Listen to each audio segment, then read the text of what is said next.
Halo, selamat sore Sobat Resmi. Kembali lagi dengan saya Abdullah Maulana di Sekretaris Direksi sebagai Personal Assistant Project. Dan dalam minggu ini saya belajar di sebuah artikel di website widiasaripress.com yang ini membahas tentang pembelajar teori dasar listrik dan implementasi di dunia usaha.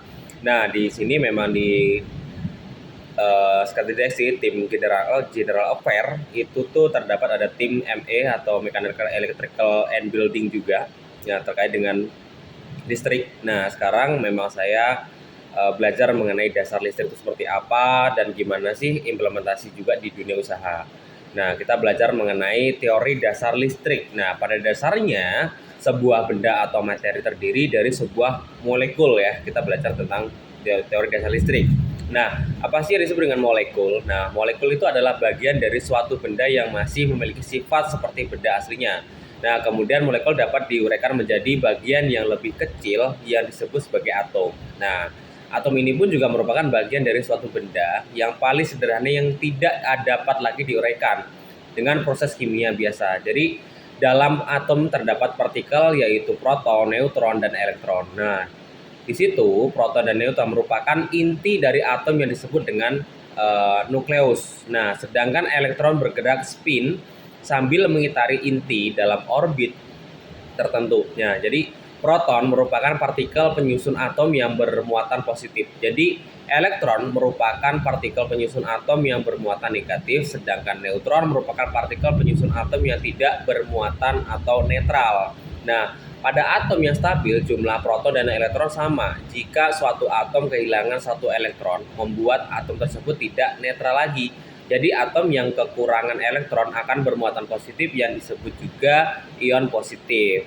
Sedangkan jika suatu atom kelebihan elektron, maka atom tersebut akan bermuatan negatif yang disebut dengan ion negatif.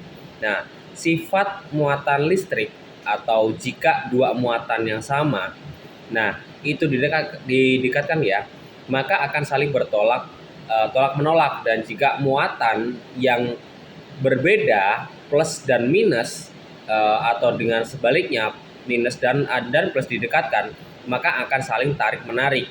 Syarat terjadinya arus listrik jika perpindahan elektron secara terus-menerus yaitu pertama adanya arus listrik, yang kedua tegangan, yang ketiga hambatan,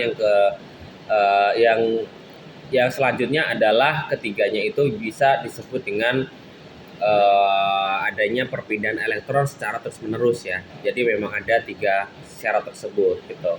Dan sekarang mengenai listrik arus bolak-balik. Jadi pengertian listrik arus bolak-balik itu sering dipanggil dengan AC. Nah, kalau listrik arus listrik bolak-balik itu yaitu merupakan arus yang besar dan arahnya itu selalu berubah-ubah setiap saat. Nilai arus pada listrik bolak-balik selalu mengalami kurun. Jadi apakah berpikir jika arus AC selalu mengalami naik turun, kenapa lampu di rumah juga tidak menyala, redup, nyala? Nah, ini akan terus kelihatannya menyala terus. Nah, itu terus disebut dengan arus bolak-balik atau AC. Nah, sebenarnya lampu yang ada di rumah nyala redup itu, nah itu berlangsung secara cepat, bahkan bisa dibilang sangat cepat ya, karena saking cepatnya mata kita tidak dapat menangkap fenomena tersebut. Nah, itu ingat kembali standar listrik AC di Indonesia memiliki frekuensi 50 Hz. Nah, arus bolak-balik tidak memiliki polaritas, artinya tidak masalah jika fase dan netralnya positif dan negatif tertukar saat menghubungkan sumber listrik AC ke peralatan listrik. Contohnya saat mencolokkan steker pada stop kontak, tidak masalah kita bolak-balikan posisi memasang steker tersebut. Berbeda dengan listrik DC yang memiliki polaritas sehingga positif dan negatifnya tidak boleh tertukar. Pada listrik DC dikenal istilah positif dan negatif untuk menunjukkan polaritasnya. Jadi pada listrik AC dikenal istilah fase dan netral. Fase menunjukkan positif yang dilambangkan dengan huruf L atau line, sedangkan netral menunjukkan negatif yang dilambangkan dengan huruf N atau netral. Jadi itu yang disebut dengan listrik bolak-balik. Nah, kemudian sistem fungsinya itu seperti apa. Jadi memang semua manusia sebenarnya itu dapat mengukur segala bentuk energi. Namun manusia itu hanya dapat mengiranya itu seperti kuat atau lemah, tinggi atau rendah. Jadi besar atau kecilnya tanpa bisa menyebutkan angka yang pasti dari energi yang diukur. Jadi sehingga manusia itu membutuhkan alat ukur untuk mengetahui nilai pasti dari suatu energi. Nah, selain itu, alat ukur yang melindungi manusia, contohnya saja jika kita ingin mengetahui suhu air yang sedang mendidih. Apa itu menyentuhnya langsung? Kan juga tidak. Siapa yang mau itu kan juga nggak mungkin. Makanya digunakan termometer. Maka dari itu manusia sangat membutuhkan alat ukur. Nah, alat ukur jenis alat ukur itu tuh berdasarkan tampilan itu hanya bisa menjadi alat ukur analog. Yang itu tuh alat ukur analog tuh apa sih? Yaitu adalah alat ukur listrik yang pengukurannya itu ditampilkan melalui media jarum yang menunjukkan angka hasil pengukuran. Jadi hasil pengukuran tidak langsung keluar tetapi harus dihitung manual karena terdapat skala yang menjadi salah satu faktor hasil pengukuran yang benar. Nah, kemudian kalau alat ukur digital adalah alat ukur listrik yang hasil pengukurannya itu ditampilkan melalui media layar atau LCD atau liquid crystal display. Itu berbeda dengan alat ukur analog. Jadi hasil pengukuran pada alat ukur digital akan langsung muncul berupa angka sehingga tidak perlu dihitung manual lagi. Nah, jadi ada beberapa jenis alat ukur listrik berdasarkan besarannya ya. Yang pertama itu adalah ampermeter. Ampermeter itu adalah berfungsi untuk mengukur besar arus listrik yang mengalir pada suatu rangkaian listrik. Yang kedua yaitu adalah voltmeter. Voltmeter itu berfungsi untuk mengukur besar tegangan listrik yang mengalir pada suatu rangkaian listrik. Dalam menggunakannya, voltmeter itu harus dipasang secara seri. Nah, yang ketiga adalah OHM meter. Nah, OHM meter itu berfungsi untuk mengukur besar hambatan listrik. Yang keempat yaitu adalah wattmeter. Wattmeter itu berfungsi untuk mengukur besarnya daya pada peralatan listrik. Nah, yang kemudian yang kelima yaitu adalah mega OHM meter atau meger. Nah, di dunia kelistrikan umumnya mega OHM meter dikenal sebagai meger karena meger sendiri merupakan merek megaohmmeter yang banyak dikenal dan digunakan sehingga orang-orang lebih sering menyebutnya sebagai meger.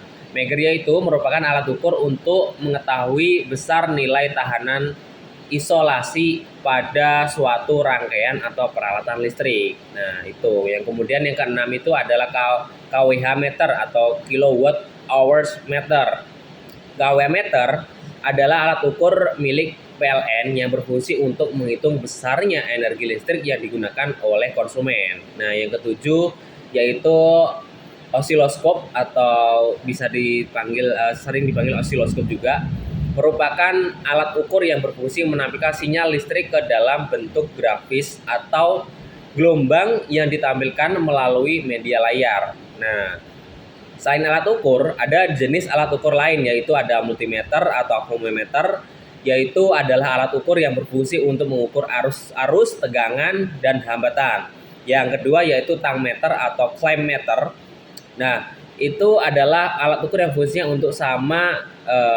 sama dengan multimeter, yaitu tapi kelebihan dari tang ampere ini lebih mudah dalam mengukur arus listrik karena hanya perlu membuka capit tangnya kemudian memasukkan kabel yang ingin diukur lalu dilepas pengungkitnya, maka akan hasil pengukurannya itu akan keluar gitu. Jadi kemudian adalah implementasi dari listrik dan elektronika juga dalam sehari pun juga tidak jauh dari aktivitas manusia. Jadi listrik sendiri itu dikelompokkan menjadi salah satu sumber energi yang sangat dibutuhkan dalam kehidupan manusia juga. Nah, itu beberapa teori dasar dari pembelajar teknik listrik, teori listrik terkait dan dunia usaha maupun di kehidupan sehari-hari yang menurutnya memang banyak orang pada umumnya itu akan tahu terkait dengan listrikan gitu. Demikian video pembelajar pada minggu ini. Terima kasih atas partisipasinya dan waktu untuk menontonnya. Terima kasih. Bye-bye.